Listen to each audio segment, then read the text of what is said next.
Good afternoon, everybody. Good to see you all. Since Inauguration Day, President Trump has secured trillions of dollars in private and foreign investments. Every single day, more money is pouring into our country, which will create more jobs for hardworking Americans. Today, Schneider Electric pledged to invest more than $700 million in the United States to boost American energy infrastructure and AI.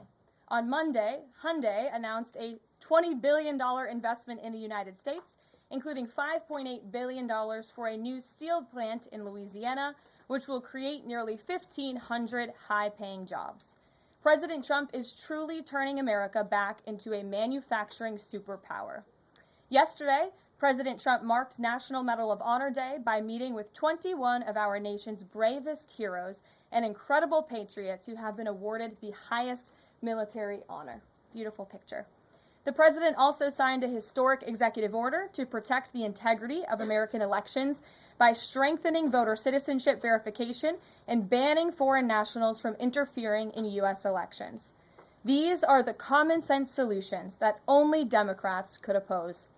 But voters deserve elections they can trust, and critical confidence is being restored thanks to President Trump's leadership.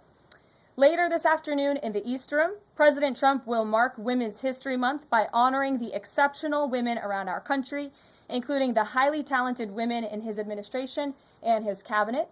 And on an additional scheduling update, the president will hold a press conference in the Oval Office today at 4:00 p.m. to announce tariffs on the auto industry, and I will leave that to him to make that announcement later.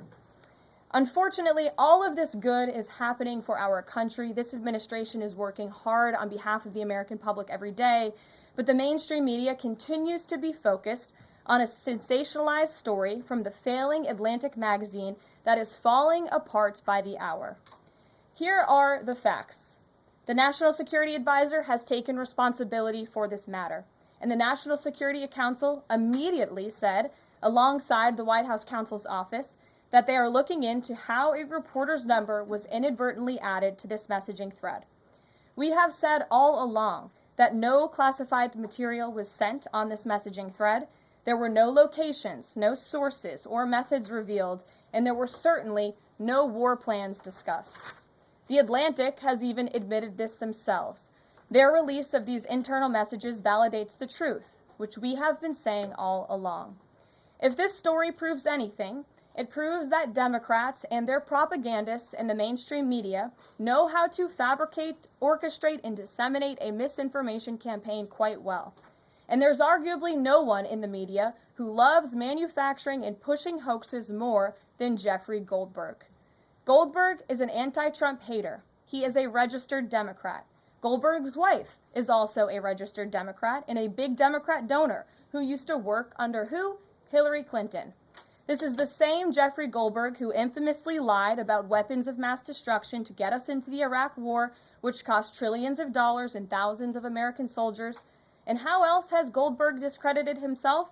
By absurdly claiming that President Trump was Vladimir Putin during the 2016 campaign, by peddling the Russia hoax that tried to hijack President Trump's first term, by inventing the suckers and losers hoax to help Joe Biden in the 2020 election, by peddling a hoax about President Trump involving Gold Star families to help Kamala Harris in the 2024 election, which our campaign at the time vigorously denied. Jeffrey Goldberg didn't care. There's more, but we don't have all day, and we can now add this signal hoax to this very long list. The real story here is the overwhelming success of President Trump's decisive military action against Houthi terrorists. On March 15th, President Trump ordered a series of military operations against the terrorist Houthis to defend U.S. shipping assets in the Red Sea, restore freedom of navigation for international shipping, and defend the United States from enemy threats. United States forces successfully struck dozens of targets across Houthi-controlled territory.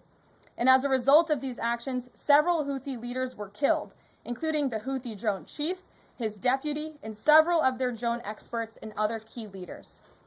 We also destroyed command and controlled facilities, weapons manufacturing facilities, and advanced weapons storage locations. And it's important to remember why this powerful action took place in the first place.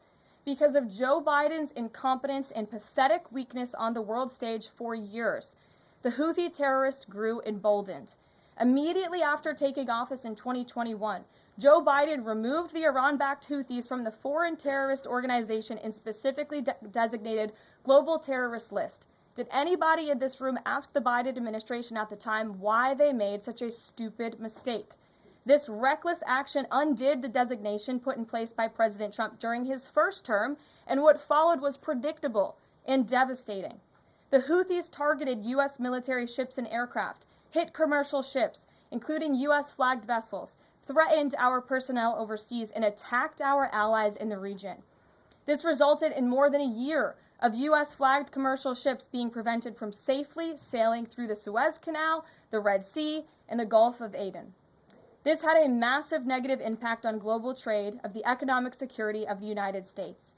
Joe Biden was the commander-in-chief, and he sat on his hands while the United States of America was bullied and embarrassed by terrorists.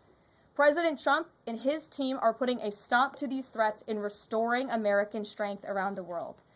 The Trump peace through strength approach means no terrorist force will stop American commercial and naval vessels from freely sailing the waterways of the world. But unfortunately, this is not what the Democrats and the media want to talk about. They are focused on a coordinated campaign to try and sow chaos in this White House. And this has been the most successful first 2 months of any administration ever, which is exactly why they are doing this. We are not going to bend in the face of this insincere outrage. And here's just one example of how bad faith the Democrats' criticisms are. Democrat Senator Mark Warner is hysterical over the use of Signal, which is an approved decrypted app, in the killing of Houthi terrorists. But Senator Warner himself used Signal to work with a lobbyist for a Russian oligarch to connect the disgraced Steele dossier author who started the Russia hoax, which Jeffrey Goldberg later reported on. How ironic. We're not going to lose focus of the bottom line, which is that Joe Biden's weakness enabled and emboldened Houthi terrorists, and President Trump's strength and resolve eliminated those terrorists. Here in our new media seat today, we have Lindsay Keith. She is the managing editor for Merit TV and serves as their White House correspondent. Merit TV launched 1 year ago and creates and distributes content across diverse platforms. We're glad to have you with us, Lindsay. Please kick us off. Thank you, Caroline. I appreciate it and this opportunity for Merit TV. 2 questions, if I may. One on Signal, one on the economy. Sure. On Signal, how comfortable is the president with what was shared so far now that the chain has been released? The president's view on all of this remains the same today as it did yesterday. And I think it speaks volumes about the leadership of this president that he went directly to all of you, members of the press corps. He was asked, do you want someone else to go out and do a briefing? And he said, no. I will tackle this story. I will discuss it. The people need to hear from me about the situation. And so his thoughts on this remain the same today. He has placed great trust in his national security team. And as for the usage of Signal, as the president said yesterday, as the CIA director has testified under oath, this is an approved app. It's an encrypted app. The Department of Defense, the Department of State, the CIA has it loaded onto government phones because it is the most secure and efficient way to communicate. As for, again, the original situation in this messaging thread, the National Security Council, the White House counsel's office continues to look in to how this mistake, which the National Security Advisor has owned, occurred, and the president has ensured they are doing that. On the economy, consumer confidence hit a 4-year low this month. Can you help explain to the American people how tariffs will help them in the long run? Yeah, absolutely, and I'm grateful for the question. The American public will hear later this afternoon from the president directly on the topic of tariffs. And as you all know, April 2nd day, President Trump has proudly dubbed it Liberation Day for our country. What he means by that is it will be a day where the United States of America will no longer be ripped off by nations around this world. It will be a day where Americans finally see free and fair trade practices restored. We are no longer going to allow our allies, our competitors, and our adversaries to take advantage of American workers. And if you think about your hometown in the state that you grew up, Main Street looks a lot different today than it did many years ago. And President Trump wants to restore America as a manufacturing superpower around the globe. He wants products to be made right here in the our great country with great, hardworking American hands that will ultimately result in higher wages and more money in the pockets of the American people. And he's also, in addition to tariffs, also determined to pass tax cuts later this year, as he did successfully in his first term, to put even more money back into the pockets of hardworking Americans. Peter. Caroline, if I can ask you very quickly about the information we've seen, just to set the predicate to all this. Has the president been briefed and physically seen he's seen all the details of the chat as printed by the Atlantic? I just spoke to the president about it, yes. Then let me ask you, if I can, very quickly. In the chat, Pete Hegseth, the defense secretary, details F-18s, Tomahawks, so some of the weapons that were used. He details the timing involved for this, all of which occurred 31 minutes before, as he says, F-18s would launch. The DoD manual details classified information as significant military plans, saying that is secret, that's classified. So what about, there are no methods, there are no sources, but that's not what determines what's classified. So what is it about what Pete Hegseth wrote that makes you say this is not classified? Well, it's not just me saying that, Peter. It's the Secretary of Defense himself who is saying this as well. And he put out a very strong statement earlier today listing all of the things that were not included in that message that he sent to the group. And again, this message, there was no classified information transmitted. There were no war plans discussed. Why did the Atlantic downgrade their allegation about war plans to attack plans? They're now playing word games because they know this was sensationalist spin from a reporter who is well known for doing this. We have said all along no war plans were discussed, no classified material was sent. You have the Secretary of Defense saying that. You have the Director of the CIA, the Director of National Intelligence, the FBI Director, all testifying to that under oath, and they should be trusted with that. To be clear, Americans can make the decision for themselves, but whether Sure. you said it's not war plans. Would you characterize these as military plans, military operation plans? I would characterize this messaging thread as a policy discussion, a sensitive policy discussion, surely, amongst high-level cabinet officials and senior staff. And I'm so glad, Peter, that you said the American public can decide for themselves, because I think the American public should decide for themselves based on the outcome of this operation. And what happened in this operation? Terrorists that were allowed to run wild by the Biden administration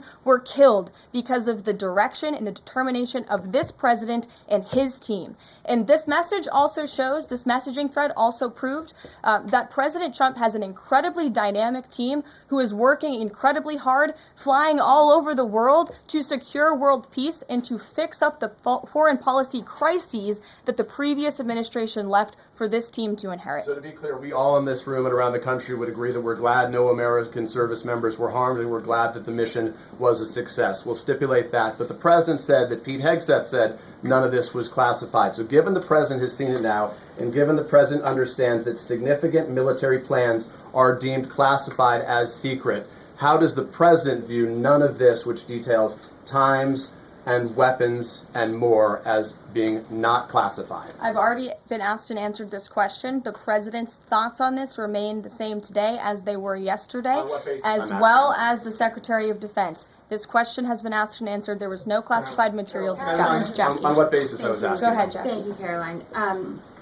So why aren't launch times on a mission strike classified? Again, I would defer you to the Secretary of Defense's statement he put out this morning. There were various reasons he listed, things that were not included in that messaging thread that were not classified. And again, going back to the American public, do you trust the Secretary of Defense, who was nominated for this role, voted by the United States Senate into this role, who has served in combat, honorably served our nation in uniform? Or do you trust Jeffrey Goldberg, who is a registered Democrat and an anti-Trump sensationalist reporter? This president and this national security team are putting our national security and the American people first. We are restoring American strength around the world, and the results of this operation speak for themselves. Putting aside Jeffrey Goldberg, though, just for American service members who are going to have to carry out these missions in the future, what I guess the message that's coming from the response to all this that we're hearing is that nothing sensitive happened,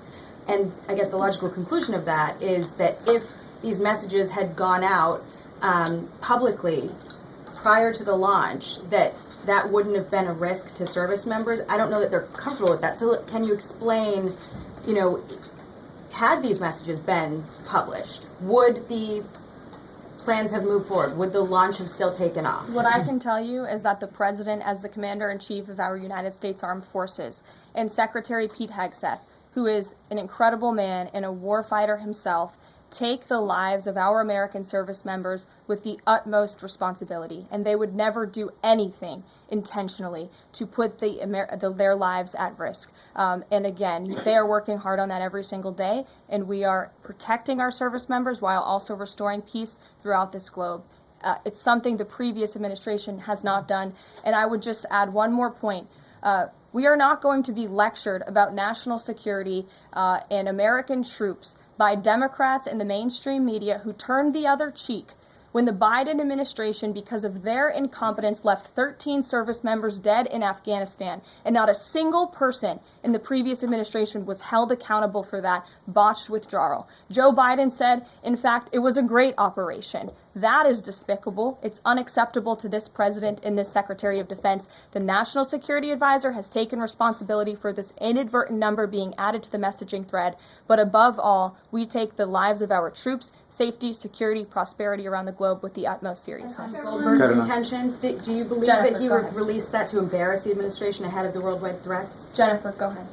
Given what you've said about the president's trust in his national security team, can you say definitively that no one will lose their jobs? No one will lose their job at all because of this signal situation? What I can say definitively is what I just spoke to the president about, and he continues to have confidence in his national security team. One more. Can I ask one more, Karen? On the targets in Yemen on March 15th, can you say were 100% of the targets that were planned for March 15th, were they all destroyed? Because that would be an indication if some of them were moved or they were not all hit, that maybe perhaps some of the enemies were able to get some of the information in that signals What channel. I can say about the operation is what the Department of Defense has put out there. I would refer to them for any further operational details.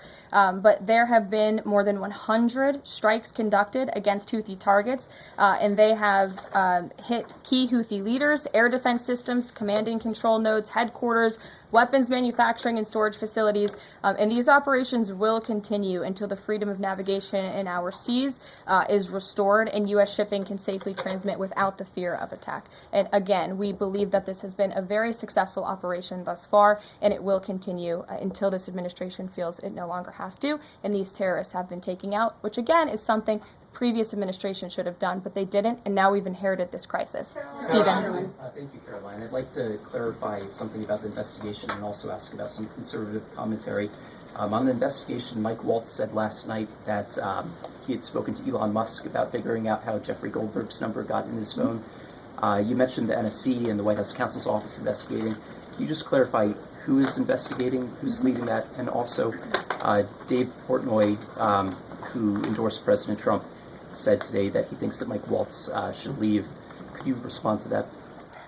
Sure. Great respect for Dave Portnoy, but I just answered that previous question from Jennifer. As for your original question about who's looking into the messaging thread, the National Security Council, the White House counsel's office, and also, yes, Elon Musk's team. Elon Musk has offered to put his technical experts on this to figure out how this number was inadvertently added to the chat. Again, to take responsibility and ensure this can never happen again. I have two questions. One on a follow-up on something you just said. But since we have these messages released, and you said that the president has now personally reviewed them, at the chat, at one point, Pete Hegseth wrote 1415 strike drones on target, and in all caps, he said, "This is when the first bombs will definitely drop." Does the president feel that he was misled by his national security advisors, whoever it was that told him there was no classified information in there, now that he's seen these messages? I've now been asked and answered this question 3 times by the both of you, and I've given you my answer. The president feels the same today as he did yesterday. Okay. Philip. And on my follow-up on what you had just No, said. go ahead, Philip. I have a Caitlin, I'm not taking your follow-up. The Vice Philip, President I have a follow-up on something you expressed just said, though, Caroline. That's Caitlin, regarding I'm not Jeffrey taking Goldsberg. your follow-up. Philip, go ahead. I have called Thank on you. The Vice President seemed to express some frustration that Europe wasn't doing more to police waterways in their backyard, noting in that signal thread that 40% of European trade goes through the Suez Canal. Does the President share that opinion and frustration? And then going forward, should the Europeans be responsible for policing that waterway? Well, the president was asked this question yesterday by the pool in the cabinet room, and he answered this question. He said yes, he believes that Europe has been, as the vice president put it, freeloading on the backs of American taxpayers and off the backs of the United States of America, and he wants to ensure that Europe pays their fair share. He's always been very honest and upfront about that, and I think the vice president shares those concerns with him as well. And then one more. Sure. Enlisted soldiers, sailors, and Marines would face consequences if they shared this type of information inadvertently with a reporter. Can you tell us more why the president is so willing to give Mike Waltz a mulligan here? Again, I have now been asked and answered this same question using different language multiple times. If anybody has another question, there's a lot of different things going on in the world.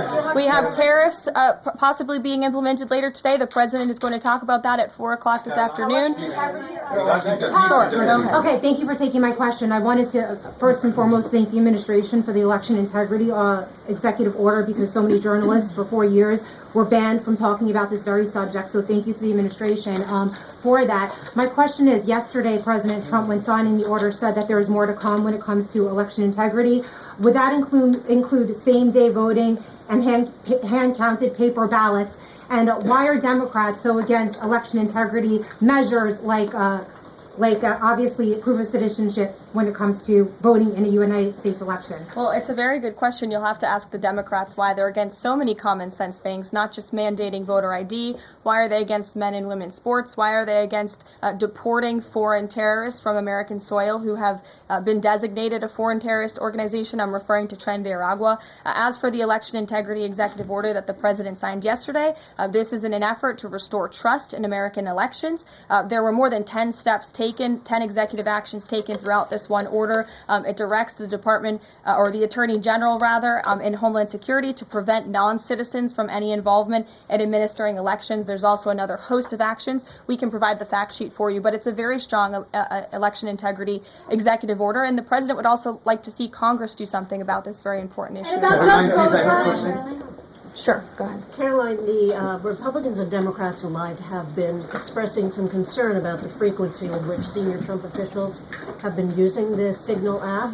Has there been discussion, or will there be a review about how often they use Signal, and if you could explain to us how they might be considering other applications to get away from something like this happening again? Sure. Well, again, first of all, Signal has been an approved app for government use. It's an encrypted app, and as I said, it's the most safe and efficient way of communicating, especially when people can't be in a skiff or inside a room physically together. I think, as the president said yesterday, he wishes that everybody could be in the room, and it's our goal to ensure that everybody can be. But again, no classified information was discussed in this chat, and any time classified information is discussed amongst high-level officials across this administration, secure lines of communication are used, including, by the way, our special envoy, Steve Witkoff, who I understand the Wall Street Journal erroneously reported that he was on this Signal chat on a personal device while in Moscow. That is absolutely false.